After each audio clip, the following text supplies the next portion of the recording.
Ciao a tutti amiche e amici di YouTube, io sono Angela e vi do il benvenuto su Exoteric World. Oggi in questa puntata di tarocchi e misteri faremo un'analisi esoterica del duplice omicidio di Susanna Cambi e Stefano Baldi, avvenuto a Calenzano il 22 ottobre 1981 e facente parte della serie omicidiaria del cosiddetto Mostro di Firenze.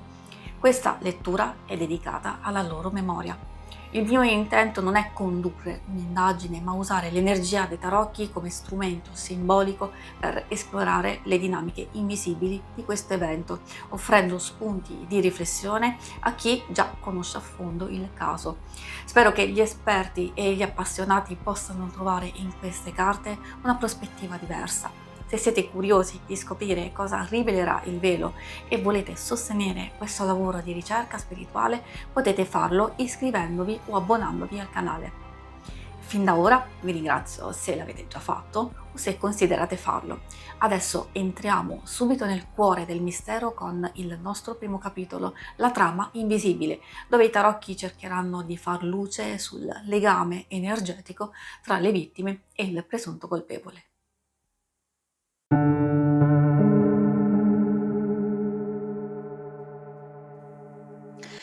Ogni crimine nasce da un filo invisibile che unisce vittima e colpevole. Non sempre è amore, non sempre è odio. A volte è un patto silenzioso, un eco di ferite antiche o un gioco di specchi dove nessuno è davvero innocente. In questa lettura i tarocchi ci guideranno nel cuore della relazione nascosta, là dove tutto è cominciato. Prima di iniziare vi ricordo che se vi dovessero piacere i mazzi che utilizzo nella lettura, in descrizione trovate i link per vedere le recensioni e per acquistarli. Adesso iniziamo questo primo capitolo per capire la trama invisibile della relazione o della connessione effettivamente, perché magari non si tratta di una vera e propria relazione di conoscenza e magari possiamo scoprirlo proprio con questa lettura. Sono 5 carte dove possiamo vedere il passato condiviso, il legame energetico, la lezione ignorata, poi vediamo la visione da parte della vittima, delle vittime in questo caso di Susanna e Stefano, e poi infine vediamo proprio la visione del colpevole.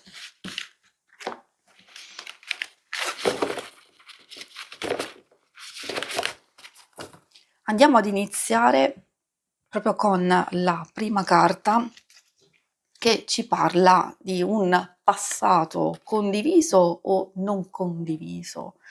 Abbiamo il 10 di denari. Effettivamente è una carta molto molto particolare perché spesso è legato alla casa, alla famiglia. Magari non voglio dire assolutamente che ci sono legami familiari con il colpevole, però è molto suggestivo il fatto che possa uscire questa carta di una specie di passato condiviso, tipo, diciamo, dove forse, non direttamente si potevano conoscere le famiglie o c'era un qualcosa legato alla casa.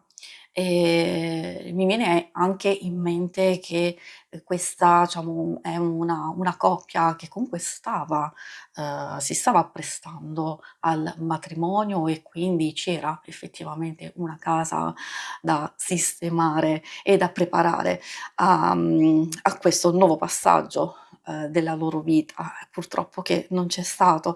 Quindi può essere un indizio interessante secondo me, in qualche modo ci sta dicendo che poteva esserci un lontano collegamento o in qualche modo qualcosa che poteva a che fare con una conoscenza di famiglia, una lontana conoscenza o un qualcosa effettivamente che poteva a che fare proprio con la casa stessa, quindi proprio a livello fisico. Vediamo adesso, passiamo proprio al legame energetico. La seconda carta è il Re di bastoni.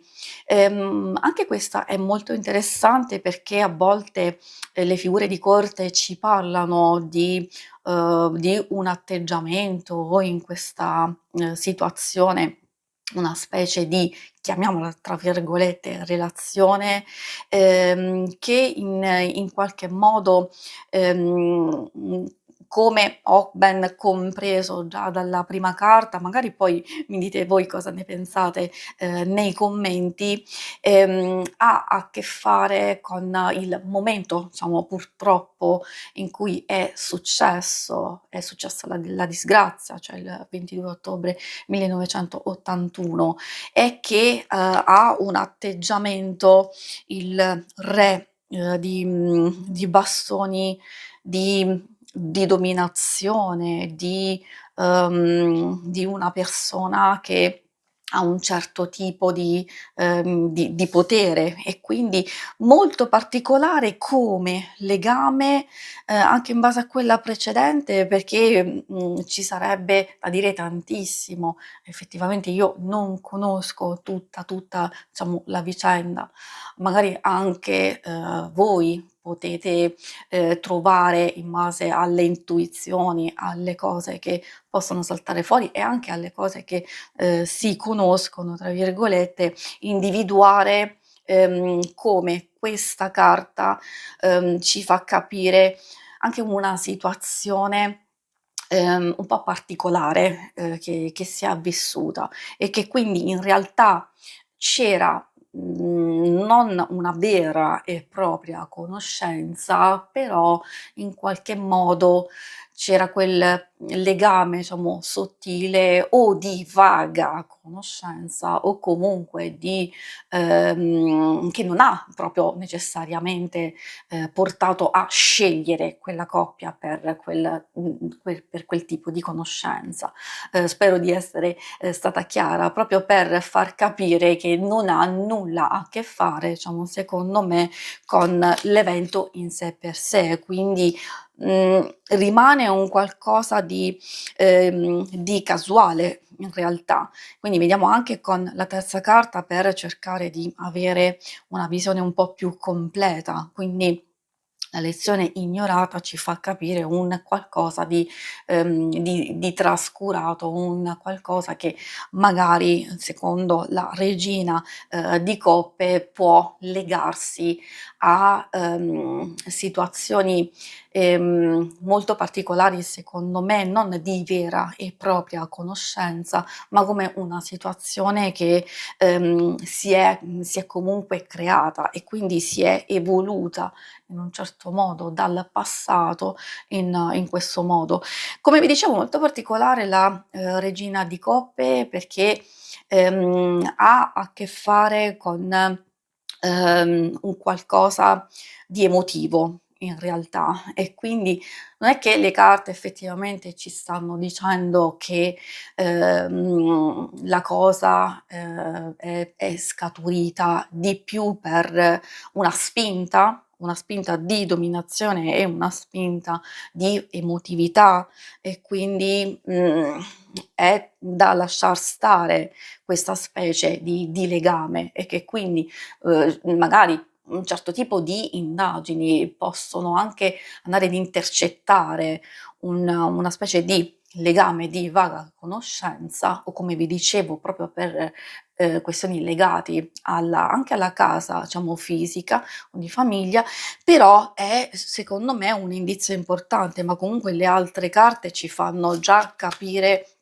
un atteggiamento dominante. Lo vediamo anche con la carta legata proprio alla sia visione della vittima, sia alla vedremo poi alla visione del colpevole. Che ci sia il fante di coppe è un qualcosa che ci parla proprio assolutamente di novità.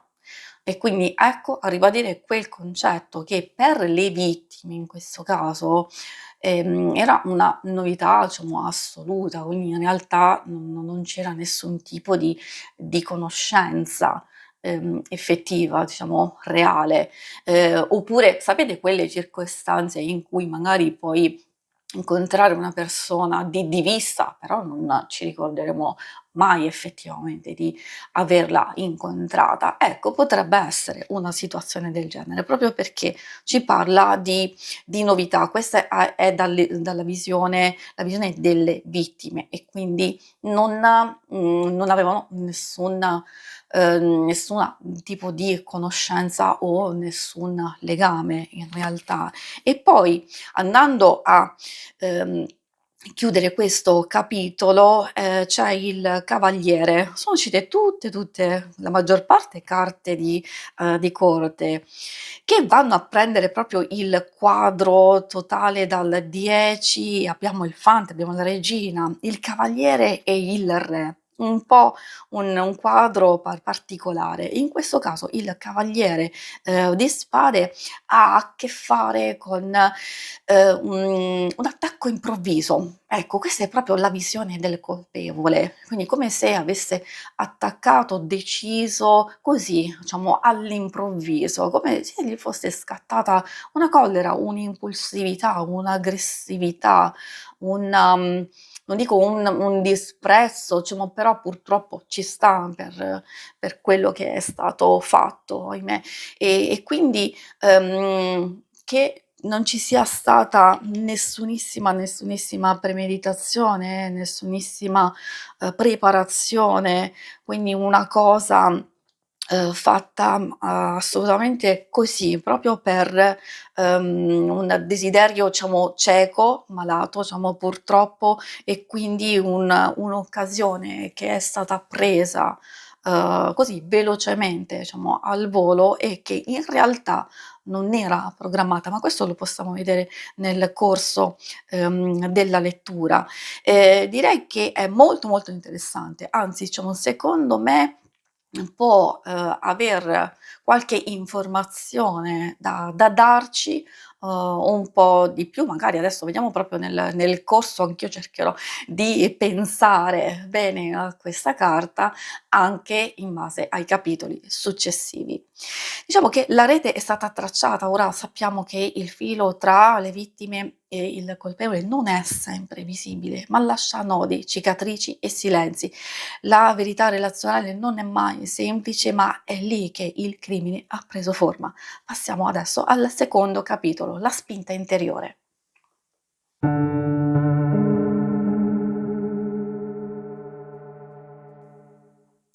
Dietro ogni gesto estremo si cela una spinta interiore, un desiderio, una paura, una ferita che brucia troppo per restare in silenzio. Il movente non è solo un fatto, è un'emozione che ha superato il limite. In questa stesa interroghiamo l'anima del colpevole cercando la scintilla che ha acceso l'incendio. Partiamo con questo secondo capitolo. Ovviamente, stavo pensando anche al capitolo precedente perché, pensando proprio a quella sequenza 10, di denari, il re e poi la regina possono avere a che fare con soprattutto il 10, che nel suo significato il tramandare, la tradizione, il rievocare un qualcosa del passato e quindi capito che effettivamente non c'era un vero e proprio, legame né tra le vittime né tra il colpevole. Sì, è vero, può avere a che fare con un lontano, diciamo, passato, delle lontane, diciamo, conoscenze, diciamo, familiari, tra virgolette, però può anche avere a che fare con in realtà per il colpevole stesso, un ripetere una situazione già compiuta in passato ed effettivamente avere purtroppo una sua tradizione macabra, il portare avanti una cosa che aveva già fatto precedentemente. E infatti è così, ahimè. E vediamo questo nuovo capitolo dove andiamo a vedere la ferita originaria, l'emozione dominante e poi andiamo a scoprire l'obiettivo inconscio. Quindi la spinta interiore in realtà ci può parlare di un'analisi del movente, emozioni, traumi, desideri, ossessioni, quindi quello che effettivamente può essere la motivazione dell'ombra. Quindi come prima carta troviamo l'asso di coppe. Questa ci parla della ferita originaria, proprio l'asso di coppe ci parla proprio di inizio di un'ossessione emotiva. Quindi questo è il punto di partenza, una specie di ossessione emotiva ed è questa l'origine che ha avuto a che fare con, essendo una carta legata ai sentimenti, all'amore, alle emozioni, all'interiorità, con un amore malato, che è una persona ci va a parlare di una persona che è sopraffatta, o in quel momento o in quei momenti si lascia sopraffare da alcuni sentimenti, da alcune emozioni che, possono essere state represse. E quindi in realtà l'indizio è proprio questo, quando, non è mancato, diciamo, un qualcosa e, l'asso di coppe indica una provenienza tossica, negativa, ovviamente nell'accezione dell'asso di coppe in questo tipo di lettura. Quindi sì, effettivamente è un'ossessione emotiva, è un'emozione tossica e negativa e l'asso di coppe in questo caso purtroppo prende quell'accezione di un atto di sfogo che proviene appunto da queste cose. Poi per quanto riguarda l'emozione dominante, anche qui troviamo il re di coppe. Re di coppe, cioè nel senso che troviamo la ripetizione delle coppe. Magari molti di voi sanno che quando c'è una ripetizione di un determinato seme, in questo caso le coppe, vuol dire che purtroppo quello che è stato fatto è radicato nelle emozioni, nelle relazioni e nei sentimenti, quindi le cause sono gelosia, passione, ossessione, tradimento e quindi diciamo qui in questo caso sono dinamiche emotive. Dinamiche emotive, ricordo, tra le vittime e il colpevole che non necessariamente appunto c'è una reale conoscenza e proprio relazione, però è proprio la motivazione, è quello il punto, come stiamo vedendo. Ed effettivamente il re di coppe ci parla di un controllo emotivo, e cioè che in qualche modo, uhm, l'emozione dominante di questa persona potrebbe essere in controllo emotivo, magari anche per le persone intorno che, l'hanno conosciuto.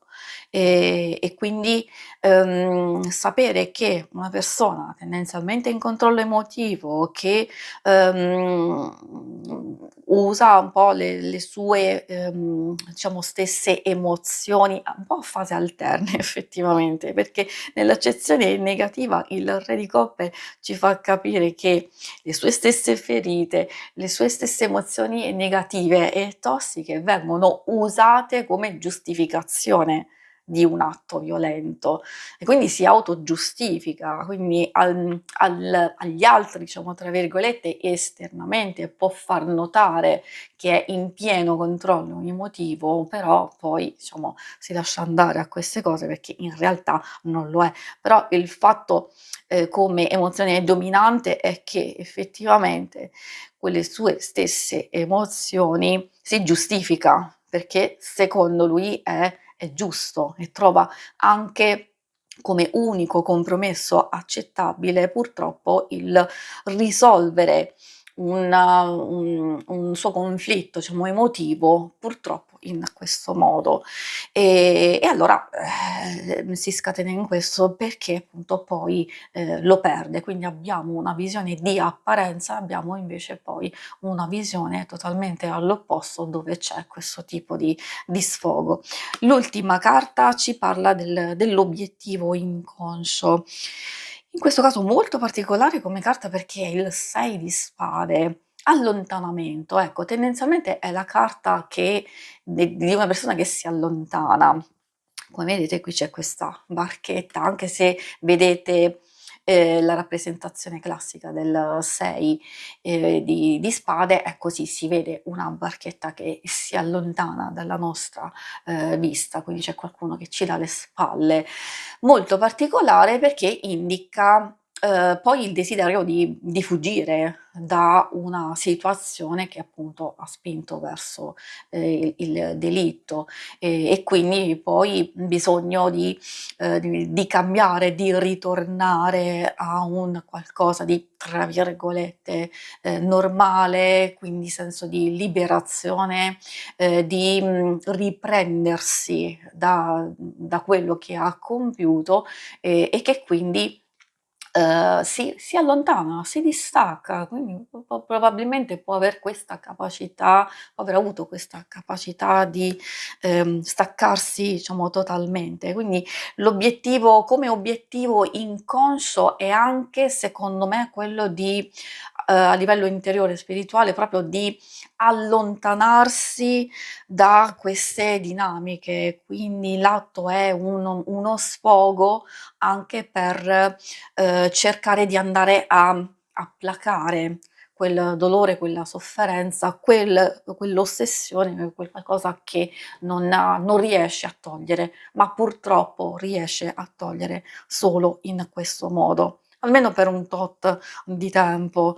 Adesso diciamo, procediamo, andiamo avanti. Diciamo che il movente non è solo un fatto, è una ferita che ha parlato troppo a lungo nel silenzio. Ora che abbiamo ascoltato la voce dell'ombra, possiamo comprendere il gesto, non giustificarlo, ma decifrarlo. Passiamo al terzo capitolo, la chiave mancante.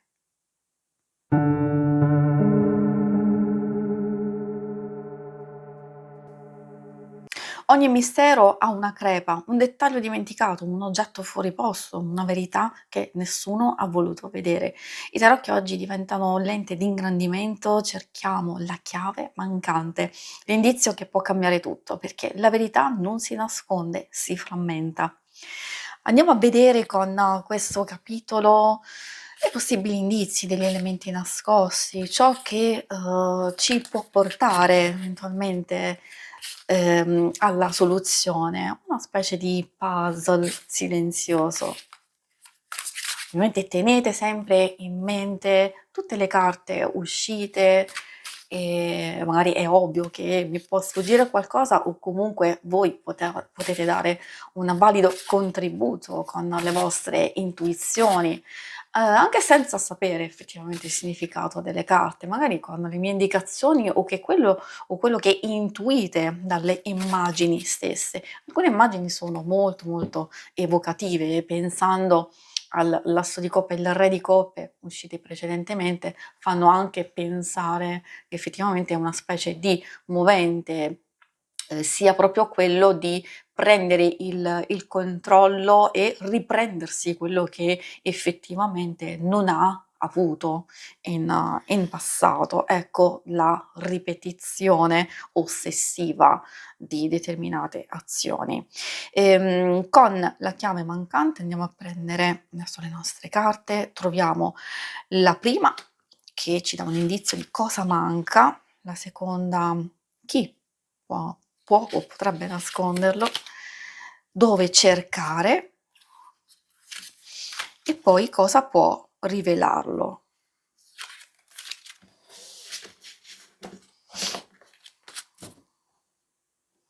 Allora andiamo a vedere insieme la prima carta, cosa manca. Allora troviamo la regina di denari. È vero che può avere a che fare con una persona o perché è una regina effettivamente e quindi può parlare di una persona in particolare, quindi come indizio, è vero, legato tendenzialmente a una donna, però può essere anche in senso lato a un tipo di atteggiamento, di un qualcosa legato a un certo tipo di azioni, di protezione, di trovare comunque un qualcosa che possa andare effettivamente a proteggere in realtà la propria persona, e quindi chi è stato appunto il colpevole riesce ed è riuscito a mantenere protetta, diciamo integra, la sua vita personale. Il fatto che può avere a che fare con una persona, sì, magari ditemi voi cosa ne pensate, perché come significato si lega a una donna, di potere e che comunque in qualche modo, può agire per proteggere, diciamo, la persona stessa.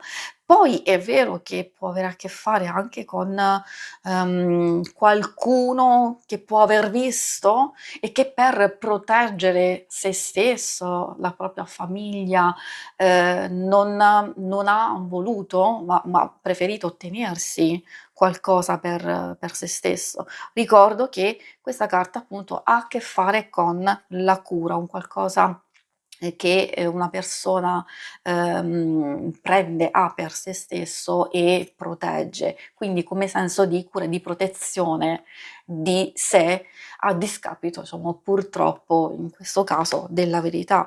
Quindi sì, è vero, potrebbe far riferimento a qualcuno che, potrebbe aver visto, potrebbe aver capito qualcosa, quindi non voglio essere negativa, nel senso che c'è proprio una persona che ha capito e ha protetto, diciamo, volutamente, il colpevole.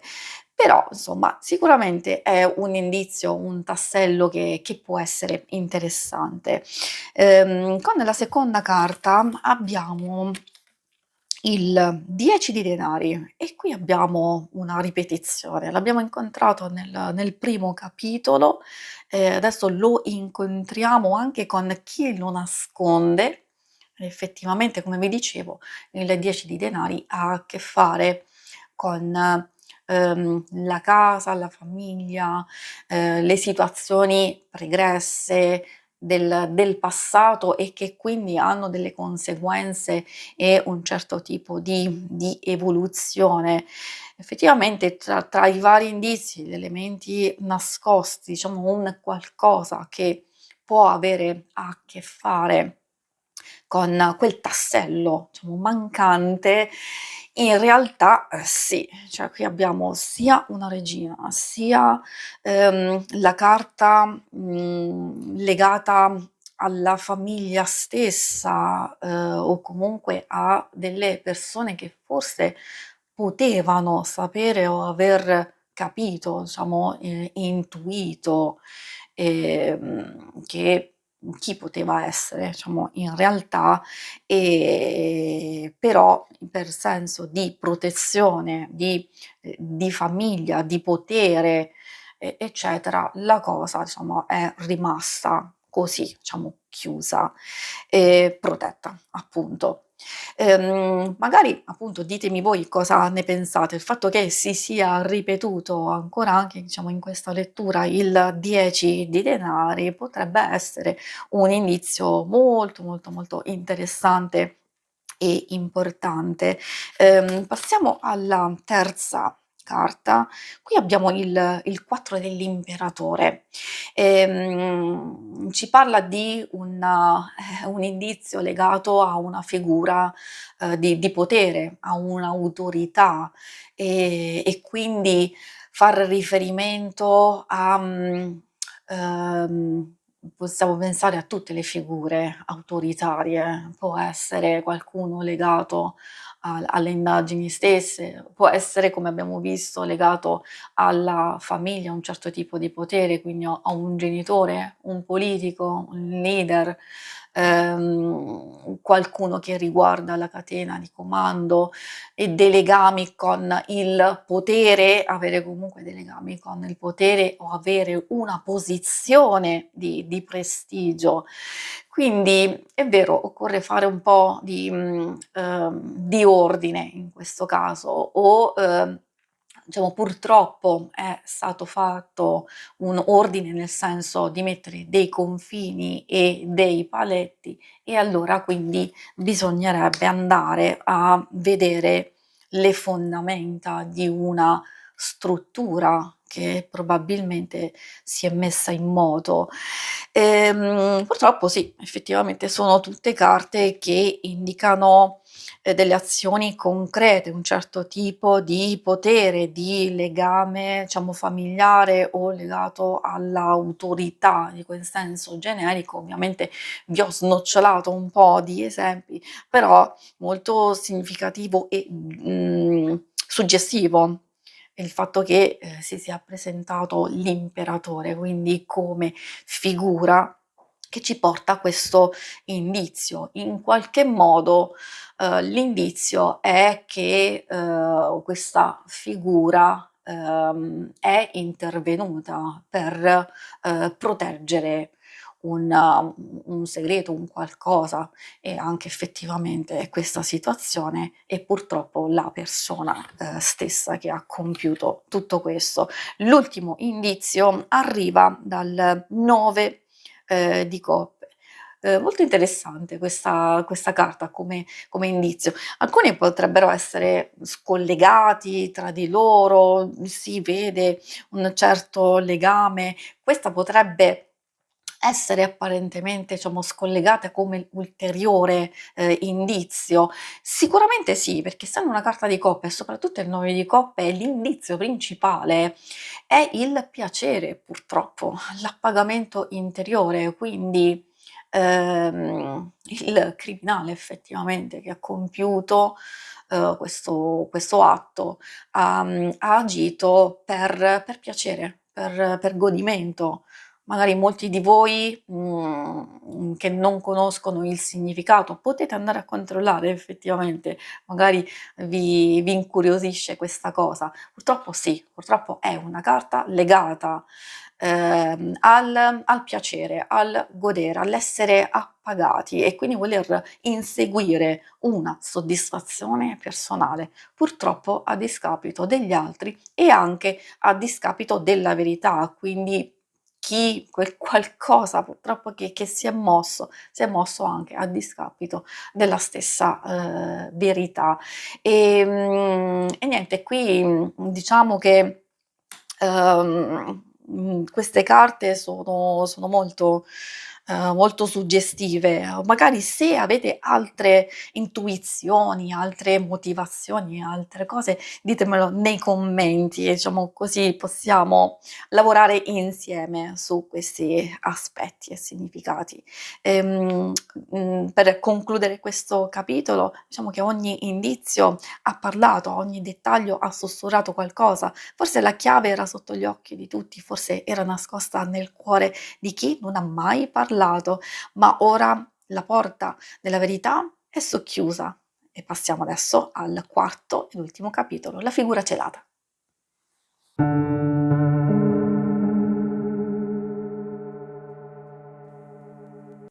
Il colpevole ha un volto, ma non sempre lo riconosciamo. Indossa maschere, cambia voce, si muove nell'ombra, eppure ogni archetipo lascia una traccia. In questa lettura i tarocchi ci aiutano a comporre l'identikit simbolico della figura celata. Chi è, come agisce, cosa teme, perché anche l'ombra ha un profilo. E adesso passiamo a questo capitolo dove cercheremo di capire un po' l'identikit del colpevole in questa circostanza, anche per capire come si è mosso, eventuali indizi sul perché.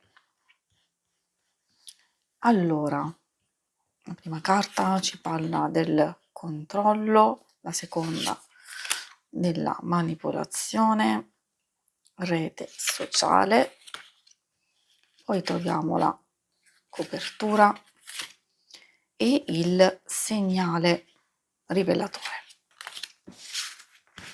Ricordo sempre di valutare anche tutte le altre letture, diciamo sia le altre letture di questo percorso che stiamo facendo insieme, anche dei vari capitoli, perché alcune cose effettivamente potrebbero essere strettamente connesse. Diciamo, ad esempio, nella lettura precedente alcuni indizi possono far pensare a qualcuno che effettivamente potrebbe aver visto, però per proteggersi, oppure per un proprio tornaconto, magari o non si è fatto avanti o in qualche modo appunto ha pensato di non dire niente.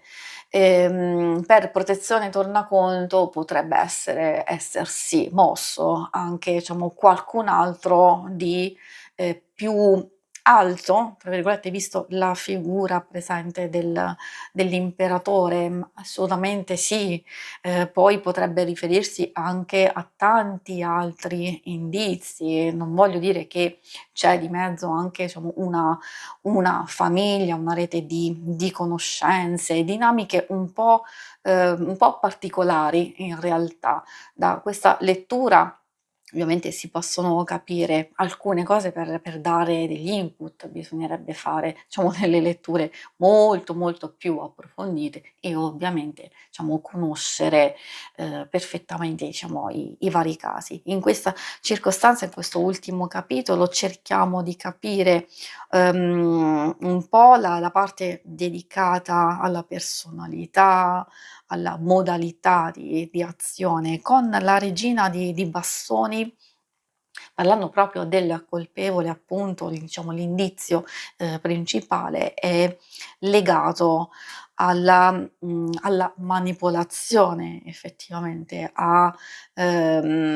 qualcuno di carismatico in realtà, se vogliamo parlare effettivamente di una persona, o comunque di una persona che è bisognosa di attenzione, di una persona che potrebbe essere la persona stessa, attenzione, indipendentemente dal fatto che sia uomo o donna. È vero, se è, una donna nello specifico, allora in qualche modo potrebbe negativamente spingere ed influire sulla persona stessa, anche involontariamente, anzi io direi totalmente involontariamente, e che, con le sue azioni, col suo modo di essere e di fare, diciamo il colpevole si sente quasi, giustificato a fare determinate cose. Abbiamo visto che, c'è tanta emotività dietro, un'emotività che però deve essere, poi, diciamo gestita, in modo pratico, diciamo tangibile per, soddisfare appunto queste ferite, questa ossessione che si porta. Quindi direi che, parlando proprio di questa carta che ci indica il controllo, il potere esercitato, effettivamente sì, ma il potere esercitato potrebbe essere anche in senso generico della donna in sé per sé, cioè l'oggetto purtroppo della vera ossessione in questo caso è legato alla donna effettivamente e quindi al desiderio di usare purtroppo diciamo questa figura per appunto i suoi scopi.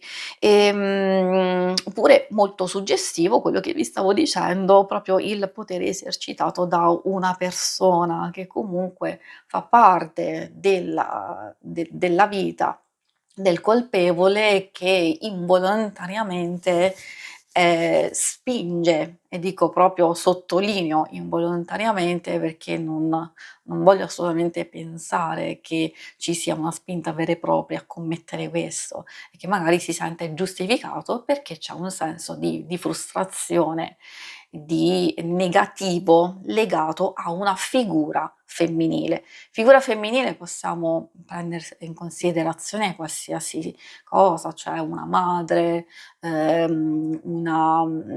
comunque qualcuno della famiglia o può essere diciamo una compagna, una moglie addirittura.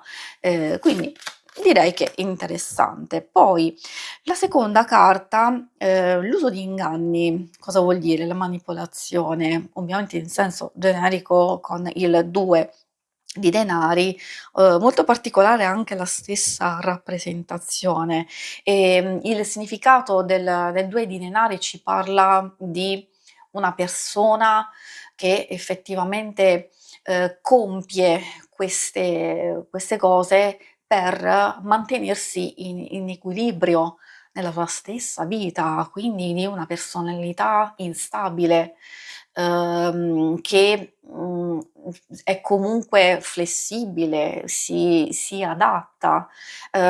Forse adesso non ho ricordo di tutte le letture precedenti, però ho ricordo, diciamo, di aver visto questa carta perché mi ha colpito molto proprio la stessa rappresentazione, e quindi il colpevole può compiere, diciamo, determinate cose, e sentirsi in qualche modo spinto, a, usare, diciamo, l'inganno, ad usare, in qualche modo, un suo equilibrio, diciamo, instabile e usare, queste situazioni per portare, tra virgolette, "pace" nella sua vita, diciamo quella principale, quella agli occhi, di tutti. Detto così, diciamo, è un po' contorto, però secondo me comprensibile per un certo tipo di persone, che effettivamente utilizzano,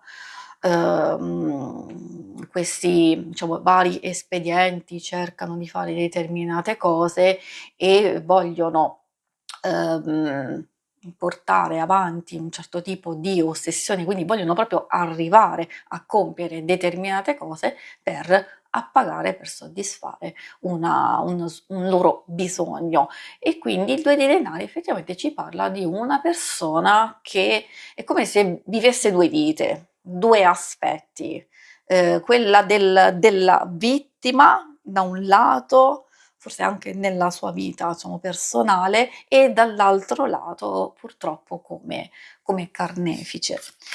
La regina di spade, qui abbiamo una regina, che ci parla, delle connessioni eventualmente, dei legami, che può avere. Regina, facciamo riferimento anche a quella che è uscita precedentemente, è una regina totalmente diversa, questa ha a che fare invece con una persona abbastanza fredda, calcolatrice, che, pianifica. Io non voglio dire che è, una donna, cioè visto che stanno saltando fuori, diciamo, parecchie carte proprio legate alle regine, è vero, può riferirsi all'atteggiamento, al comportamento come la regina, può essere anche lo stesso atteggiamento della persona che comunque vuole avere la sua attenzione, vuole ottenere il suo scopo e quindi cerca di adattarsi, di cogliere l'occasione e l'opportunità, come magari nel caso specifico che in realtà forse non era proprio totalmente programmato, che tendenzialmente pianifica, che in qualche modo può essere anche strategico, questo assolutamente sì, una persona lucida, ecco, purtroppo sì, con mente acuta, lucida e che in certe situazioni agisce in modo freddo, diciamo distaccato nell'atto diciamo in sé per sé, però abbiamo capito che la spinta è comunque emotiva e proprio pratica, proprio di trovare soddisfazione nell'atto stesso. Questa come vi dicevo può riferirsi alla fase di preparazione, può anche indicare che, pur essendo stato un evento diciamo casuale, non proprio programmato, comunque era preparato, cioè nel senso che, certe cose diciamo purtroppo, armi eccetera, li aveva comunque con sé pur non pensando diciamo fare una cosa, diciamo: si sa mai, me le porto." Detto detto così, ovviamente per farvi capire ed inquadrare la situazione. Con la quarta carta troviamo il giudizio, molto interessante come carta. Il giudizio è, una persona, che si sente chiamato a punire, in qualche modo a punire, che potrebbe, non dico essere diciamo un fanatico, però che tende comunque a giudicare, gli altri, o comunque che, diciamo una persona che ha un profondo senso, di colpa o di, peso e quindi cerca in qualche modo, in questa circostanza, una specie di redenzione però purtroppo, violenta. Una persona che potrebbe essere, rigida per certi aspetti, che critica, che, si erge al di sopra, una persona che può essere anche apparentemente, diciamo così, sicura e che però vuole utilizzare purtroppo questo suo potere. Abbiamo visto che alcune cose possono essere contrastanti, magari ha una vita, diciamo, o privata o qualcuno in particolare che può avere un controllo, un potere, diciamo, su di lui, però forse è proprio per questo che cerca un altro aspetto, un'altra vita. Infatti questa è anche la carta della rinascita, cioè del rinascere in certi momenti e quindi, di trovare quei suoi spazi, quelle sue cose che sono totalmente diverse da come le vive, veramente. Quindi ha quasi bisogno di questo e, se può essere diciamo interessante questo indizio, e cioè di una persona che si sente chiamato a punire. Quindi una persona rigida che giudica, certe cose, come il fatto magari purtroppo o di appartarsi o in base a tutto il suo vissuto come una cosa non giusta, come una cosa da non fare e quindi purtroppo probabilmente in questo caso si è quasi sentito chiamato a punire, indipendentemente insomma da chi si trovasse davanti. Il 10 di coppe conclude questo capitolo, che ci parla di un possibile segnale, rivelatore.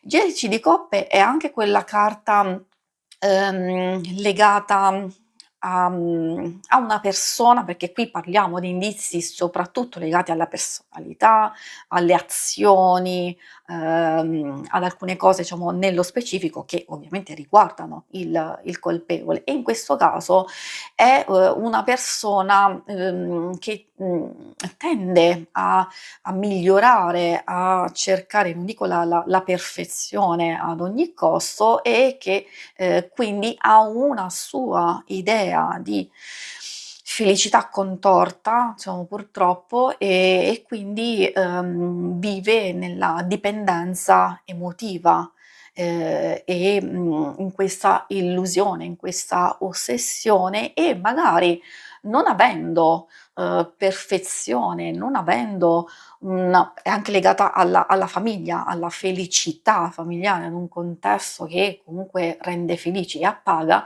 va a trovare il suo appagamento, la sua felicità da un'altra parte. Anzi, proprio perché non ce l'ha, non la devono avere neanche gli altri. Ecco, il fatto di punire assolutamente, diciamo, un atto totalmente, diciamo, bello effettivamente tra una coppia, però devono essere puniti perché lui non ce l'ha, lui non l'ha avuta in passato, abbiamo visto precedentemente che è mancata questa cosa, probabilmente ce l'ha in questo momento della sua vita, o non ancora, questo non sono sicura, però manca ancora, quindi o ce l'ha e non sta funzionando come desidera, e quindi si sfoga in questo senso. Non ce l'ho io, non lo dovete avere neanche voi in realtà.